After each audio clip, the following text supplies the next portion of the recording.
I'm Kathy Beck, and I teach 7th grade social studies at Pottersville Middle School. I just want to share a tool that is a new tool to me and actually a new tool to Google. I learned about it this past summer, and you can find it right here in your Google Apps toolbox right here. If you scroll down, you're going to see Notebook LM. So I want to share with you about Notebook LM today. This is an AI thing that Google has put together, and it is really excellent. Has some great features in it, so I just want to highlight a couple of things maybe you can use in your classroom. I'll pull up in one that I've already created, I've already started, and just give you a quick overview of it.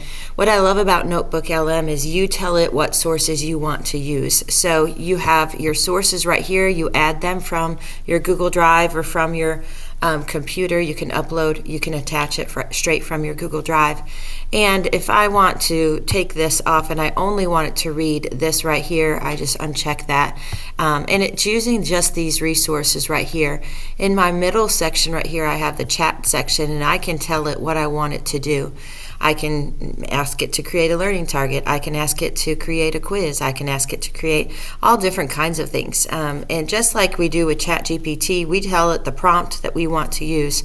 But instead of combing the whole internet, it is taking the information just from your prepared resources that you have already set up, your slides, your Google Docs, whatever it is that you're using. One over here is what I really wanted to show you.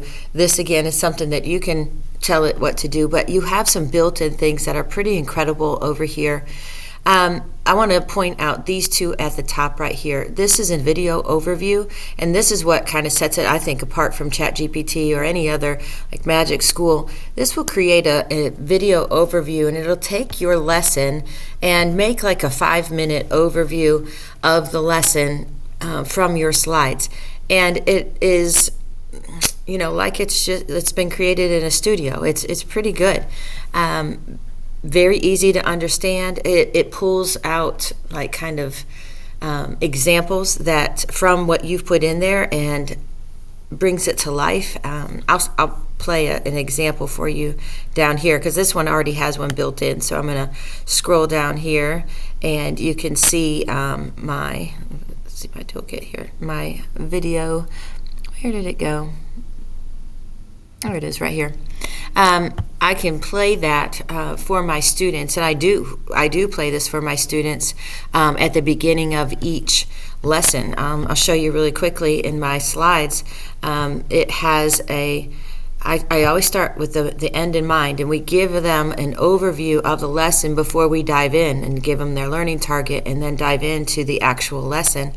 I think it helps the students know what they're about to learn, not just from a learning target, but kind of gives them something to visualize and think about. Let me show you what I mean by this. I'm going to play just a little bit. All right, today we are building what I like to call the Expert's Toolkit.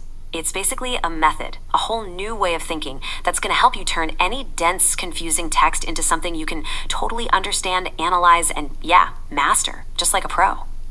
So let me ask you something. Have you ever opened up an article, a report, maybe a textbook, and just felt completely lost? Now, I didn't put that question in my slides. That's not a question that I would ask my students that, of course, but that pulled that from all of the information from reading everything, and it put itself together something for the students to think about. And again, I really love this option here. It's also really great for students who are absent.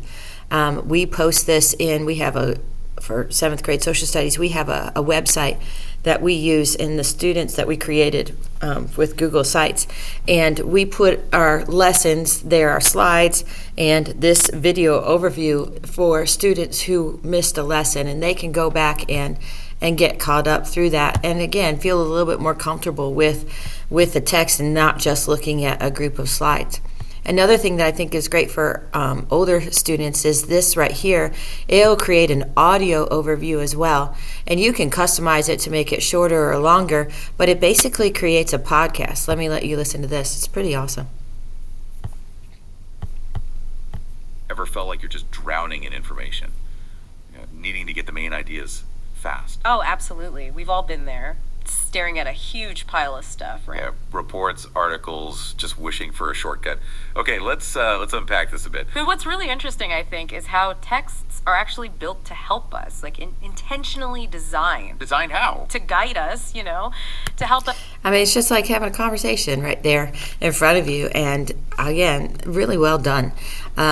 Again, two features that I think are just so powerful from Notebook LM that you don't get from other AI things. But it does other things too, like it'll create a quiz for you from your resources here. I can create a study guide, briefing doc. I can do my own reports here. I can even create a blog post if I was into that. So saving me some time, really excellent. And then it'll create mind maps. You can use that and post that for students to use in helping organize the information from the lesson. It's lots of good things. Whenever you do create your own thing, all you have to do is click here when you're done, add note, and it will put it over here in your studio. So you can see if I'm scrolling down, if I'm scrolling down, you can see the different things that I have already created from this lesson. Learning targets, mind maps, just whatever I've asked it to do. I hope that you will give Notebook LM a try, and if you do, please let me know how you're using it. I'd love to learn from you, and I know that there are many, many, many more uses for Notebook LM than just a few ways that I'm using it right now. But it's a fairly new tool to me, so getting better and better at using it. I hope you'll take advantage of it too.